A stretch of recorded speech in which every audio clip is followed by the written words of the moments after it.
اللہ کی رحمت ہر وقت ہے، مگر رمضان میں ایسی برستی ہے جیسے خشک زمین پر بارش برستی ہے۔ پوری کائنات میں کوئی کسی کا انتظار نہیں کرتا جتنا رب کریم اپنے بندے کی توبہ کا کرتا ہے۔ ہر لکھی ہوئی بات کو ہر پڑھنے والا نہیں سمجھ سکتا، کیونکہ لکھنے والا احساس لکھتا ہے اور پڑھنے والا صرف الفاظ پڑھتا ہے۔ جتنا سکون اللہ نے فجر کی نماز میں رکھا ہے، اتنا سکون اللہ نے کسی اور چیز میں نہیں رکھا۔ دعا دستک کی طرح ہوتی ہے اور مسلسل دستک سے دروازہ کھل ہی جاتا ہے۔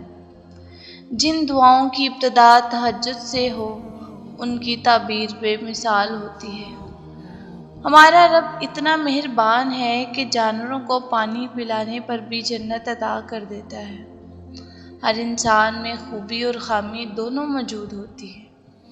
فرق صرف اتنا ہے کہ جو تراشتا ہے اسے خوبی نظر آتی ہے، تلاشتا ہے اسے خامی نظر آتی ہے۔